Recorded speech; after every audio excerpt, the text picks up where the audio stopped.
Hi guys, welcome back to online classes. Guys, last 3 lecture से हम एक poem the prelude that is written by T S. Eliot के बारे में discuss करते आ रहे हैं।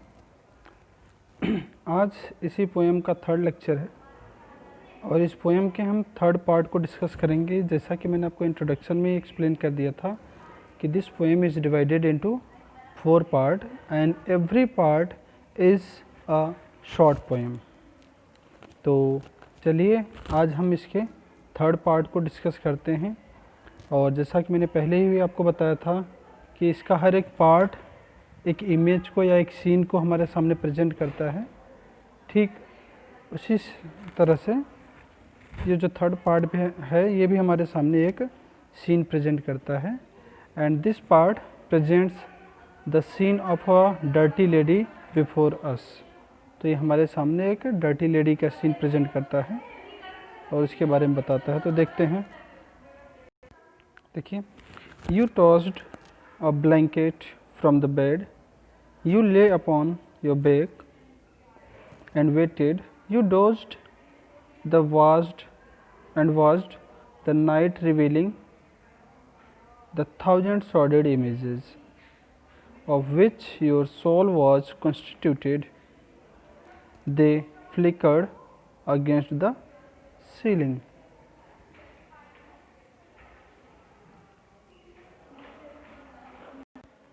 तो यहाँ पे यू उस लेडी को एड्रेस करते हुए पोएट लिखता है कि दैट लेडी टॉस्ड, जैसा कि आप वर्ड मीनिंग में देख रहा, थ्रू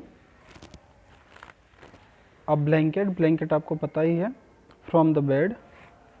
उसको बताता है कि that dirty lady through a blanket from his bed and wake up, मतलब रात्रि में नींद से वो उठी है अब, and wake up and still she is lying on her back. वो अभी भी अपने बैक पे या अपने पीठ की साइड पे लेटी हुई है।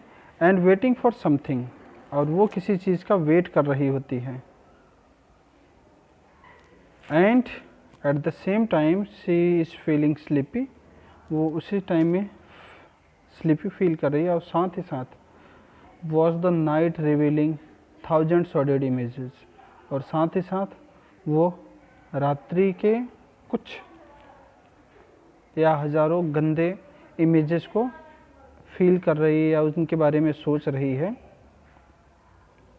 और जिससे बताया जाता है of which your soul was constituted. और पोइट क्या कहता है, बाई दोज इमेजेस या बाई दोज सॉर्डेड या dirty images her soul was constituted, मतलब उन्हीं इमेजेस से उसकी आत्मा बनी, मतलब कि वो ऐसी इमेजेस में खोई रहती है।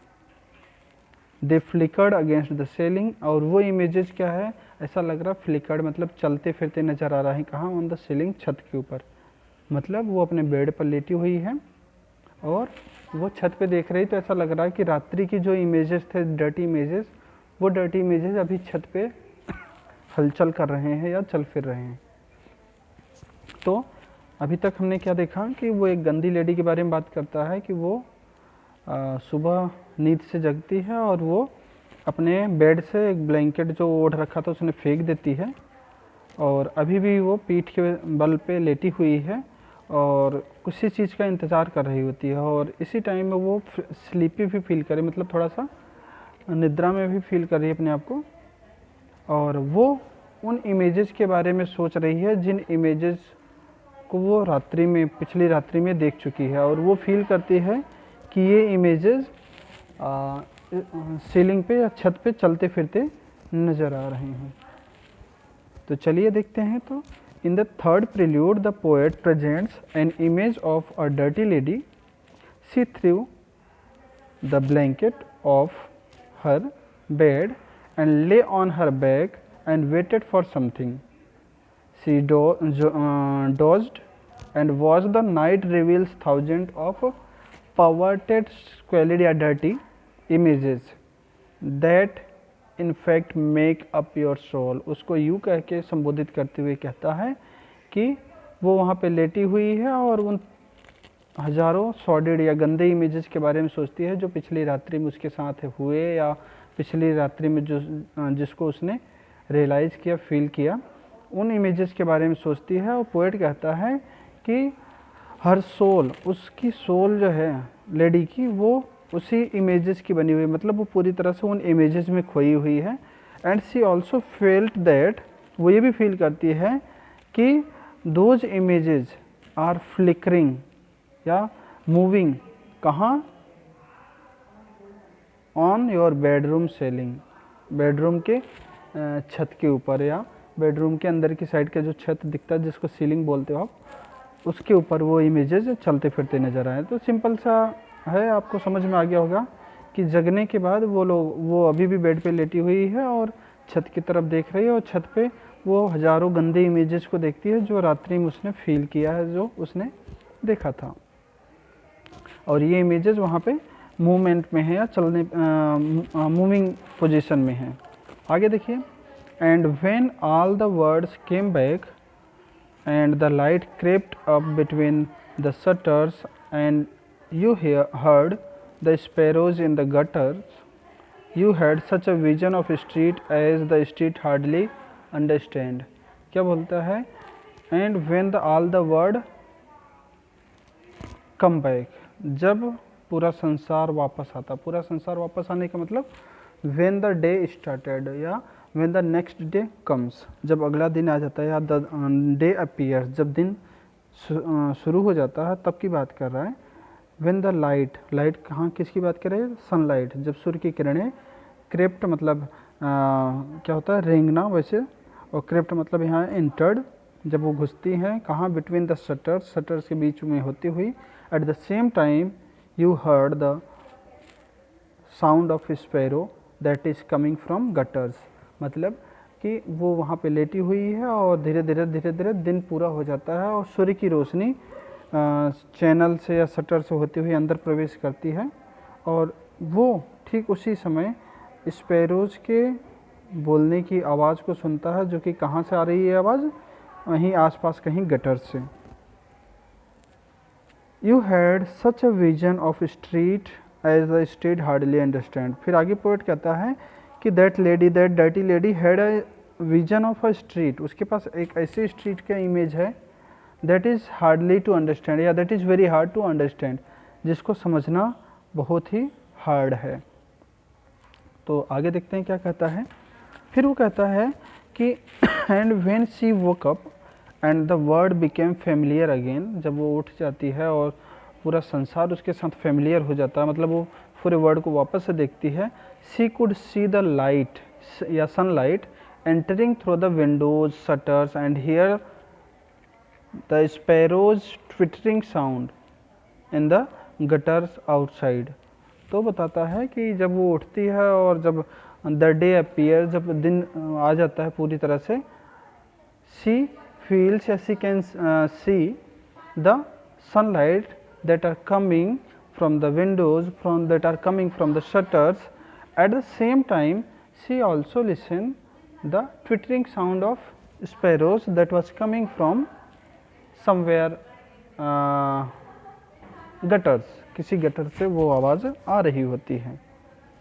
And then she had या she experienced a vision of a street, ठीक उसी समय उसके पास एक ऐसे स्ट्रीट का विजन आता है या दृश्य आता है, which was so strange to understand या which was too hard to understand, बहुत हार्ड था उसको समझना। इट मीन्स वो ऐसे स्ट्रीट के बारे में सोचती है जिसको एक्सप्लेन करना, जिसके बारे में बताना बहुत हार्ड होता है, या जिसको एक्सप्लेन करना बहुत हार्ड है। आगे देखते हैं। Sitting along the bed's edge where you curled the paper from your hair or clasped the yellow soles of feet in the palm of both soiled hands,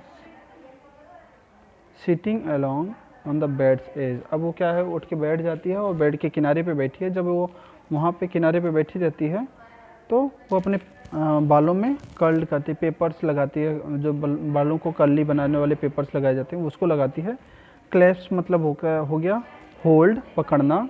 yellow souls of feet, अपने feet के, अपने पैरों के जो तलवे हैं जो yellow पड़ गए हैं चलने फिरने से, उनको पकड़ती है किसमें, अपने पाम्स में, अपने दोनों डर्टी हैंड्स के पाम्स में उनको होल्ड करती है, पकड़ के रखती है।